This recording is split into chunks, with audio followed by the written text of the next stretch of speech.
Chemical reaction या chemical change की बात करते हैं जी।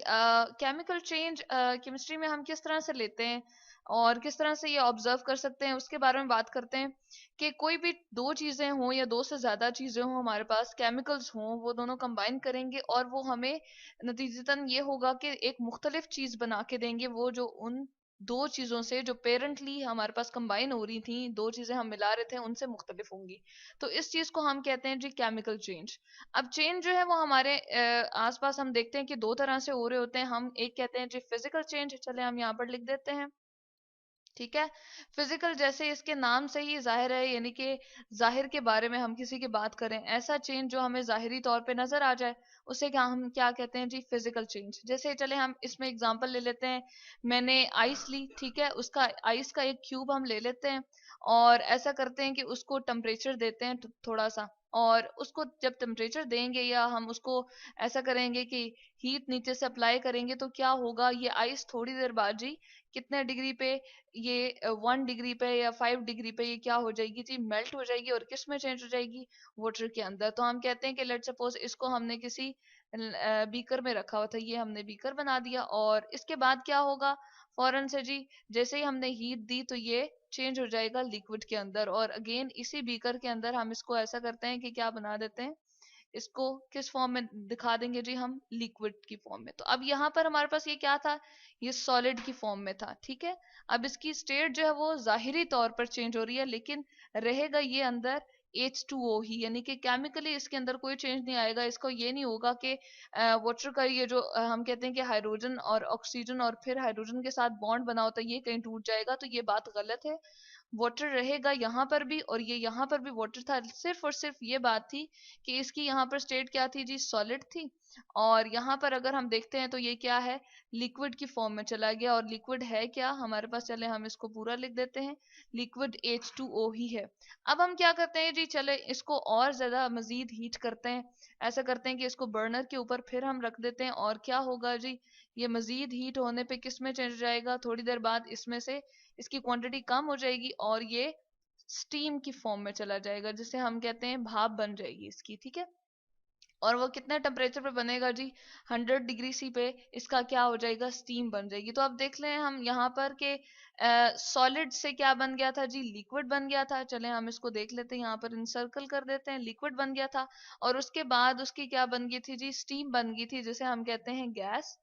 और अब यहाँ पर सिर्फ और सिर्फ उसकी जाहिरी हालत जो है वो तब्दील हो रही है, यानी कि पहले वो क्यूब था, फिर वो लिक्विड की फॉर्म में चला गया और फिर वो गैस की फॉर्म में। तो इस सारी चीज को हम क्या कहते हैं जी, फिजिकल चेंज है हमारा। यानी कि जाहिरी तौर पे अगर हम कहें कि किसी चीज में चेंज आ रहा है तो वो क्या है, फिजिकल चेंज है। दूसरी हम बात करते हैं जी केमिकल चेंज की, तो चले हम साथ में इसको यहाँ पर एक्सप्लेन कर लेते हैं।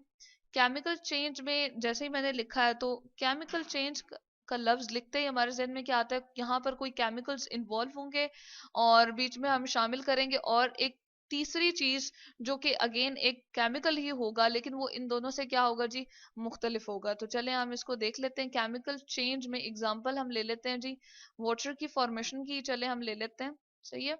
और इसमें क्या होगा कि हम लेते हैं H2, जो कि हाइड्रोजन गैस है। इसके साथ में यहाँ पर गैस के लिए सिंबल मेंशन कर दूंगी G, और ये मॉलिक्यूल की फॉर्म में होता है, एनवायरनमेंट में हमारे अवेलेबल होता है हाइड्रोजन गैस, ठीक है।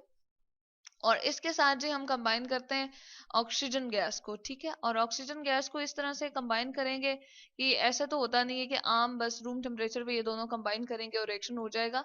हमें यहाँ जी इसको इलेक्ट्रिक शॉक अप्लाई करना पड़ता है, या हम कहते हैं कि इलेक्ट्रिसिटी हमें अप्लाई करना पड़ेगी, करंट देना पड़ेगा, तो फिर ये जाके हमारे पास रिएक्शन होगा और क्या बनेगा जी, इलेक्ट्रिक शॉक। चले हम यहाँ लिख देते हैं और ये बन जाएगा, इसके बाद वाटर में चेंज हो जाएगा। तो यहाँ पर जो चीज बन गई है, ये इन दोनों से यानी कि हाइड्रोजन से और ऑक्सीजन से बिल्कुल मुख्तलिफ है। और इसकी स्टेट भी हम देख रहे हैं कि ये हमारे पास क्या था, हाइड्रोजन गैस था, ठीक है। इसी तरह से ऑक्सीजन क्या था, ये भी गैस थी, ठीक है। अब हम इसको क्या करते हैं, इलेक्ट्रिक शॉक जब अप्लाई करते हैं इन पे, तो ये एक तीसरी चीज जो इनसे मुख्तलिफ है वो उसमें चेंज कर देगा जी इसको, और वो क्या होगा जी, लिक्विड होगा। तो केमिकल चेंज में ये बात हमें समझ आ गई है कि जो चीज हमारे पास बनेगी दो या दो से ज्यादा चीजों के कंबाइन होने से या उनके दरमियान रिएक्शन होने से जो एक चीज बनेगी या एक से ज्यादा भी बन सकती हैं, तो वो क्या होती हैं जी, वो केमिकली बिल्कुल डिफरेंट होती हैं। उनकी प्रॉपर्टीज जो होंगी वो इस ऑक्सीजन से और इस हाइड्रोजन से मुख्तलिफ होगी, यानी कि इसका जो बॉइलिंग पॉइंट होगा या इसका जो मेल्टिंग पॉइंट होगा वो बिल्कुल वाटर के बॉइलिंग पॉइंट और मेल्टिंग पॉइंट से डिफरेंट होगा। तो ये हमने देख लिया जी केमिकल चेंज क्या होता है और सॉरी फिजिकल चेंज क्या होता है और केमिकल चेंज क्या होता है।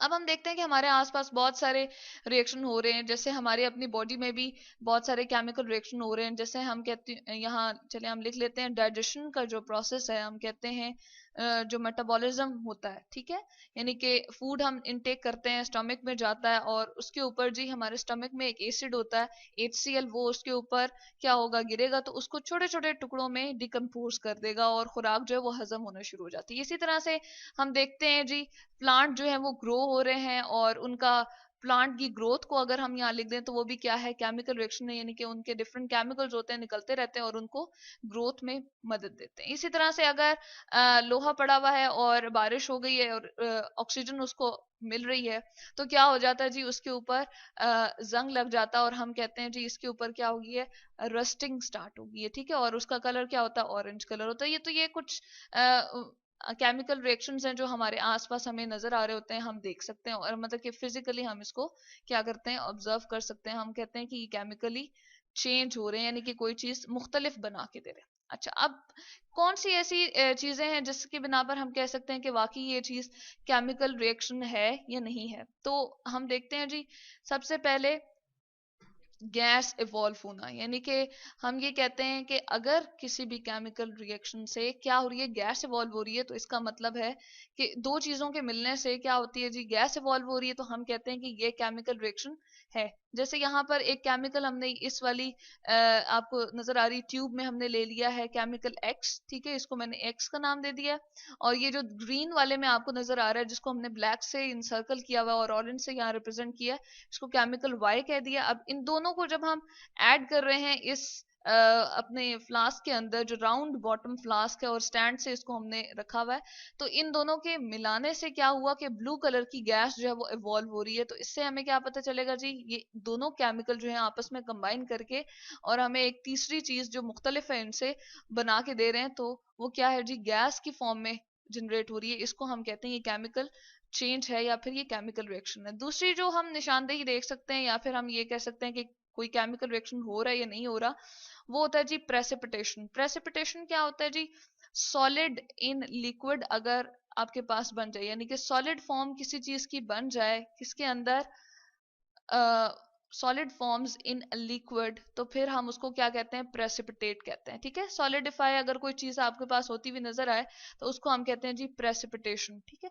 यहाँ पर क्या लिया हमने, नमक ले लिया, ठीक है, NaCl हमने ले लिया यहाँ पर और उसका सोल्यूशन सा बना लिया पानी के अंदर। इसके अलावा यहाँ पर नजर आ रहा है हमें सिल्वर नाइट्रेट हमने ले लिया, ठीक है, ये भी एक केमिकल है। जब हम इनको क्या करते हैं, इसको बीकर में लिया हुआ है और सोडियम क्लोराइड का इसमें सोल्यूशन डालते हैं, तो ये ग्रे कलर के हमें क्या नजर आ रहे हैं जी, ये प्रेसिपिटेट्स हैं। तो हम इसको क्या कहते हैं जी, ये हमारे पास क्या बन गए, सॉलिडिफाई हो गए और ये प्रेसिपिटेट बन गए हैं। और इसी को हम क्या कहते हैं जी, केमिकल रिएक्शन हो गया यहाँ पर। इसके अलावा एक और जो हम देख सकते हैं, कलर चेंज हो जाए। अगर हम एक केमिकल डाल रहे हैं जिसका नाम है जी केमिकल ए, और दूसरा हम उसके साथ केमिकल बी नीचे हमने ट्यूब, टेस्ट ट्यूब में यहाँ पर डाल के रखा हुआ व्हाइट सा जो आपको नजर आ रहा है, और केमिकल ए येलो कलर का है। जब हम इन दोनों को मिक्स करते हैं, इनके दरमियान केमिकल रिएक्शन होता है और इनका कलर जो है वो चेंज हो जाएगा, रेड कलर में ये तब्दील हो जाएगा। इसको हम कहते हैं जी ये केमिकल चेंज हो गया है, और हम कहते हैं कि केमिकल रिएक्शन होने की वजह से इसका कलर जो है वो तब्दील हो गया। इसके बाद चौथी जो हमारे पास आ जाती है जी, लास्ट के इमिशन ऑफ लाइट होगा, यानी कि जैसे हम देखते हैं कि घर में हम माचिस की तीली जलाते हैं तो क्या होता है, लाइट जो है वो इमिट होती है, यानी कि यहाँ पर रोशनी सी आपको लगती है। इसके अलावा हम ये भी कहते हैं कि इसका टेम्परेचर जो है वो इंक्रीज हो गया, यानी कि हीट की फॉर्म में भी ये चला जाएगा। तो ये जो इसकी निशानदेही है, हम कहते हैं कि ये क्या है जी, केमिकल चेंज हो रहा है। यानी कि अगर किसी भी रिएक्शन में आप ये देखें कि इमिशन ऑफ लाइट हो रही है, यानी कि लाइट इवॉल्व हो रही है, ये लाइट आपको नजर आ रही है, तो वो क्या होगा जी, केमिकल चेंज होगा। इसके अलावा अगर उसका टेम्परेचर भी इंक्रीज कर जाए तो हम उसको कहते हैं कि ये क्या है हमारे पास, केमिकल चेंज है। तो यहाँ हम लिख देते हैं कि टेम्परेचर इंक्रीजेस। तो ये सारी हमारे पास क्या थी जी, केमिकल चेंज होने की निशानदेही थी, यानी कि कुछ हम चीजें हैं जिससे हम जान सकते हैं कि केमिकल चेंज हो रहा है।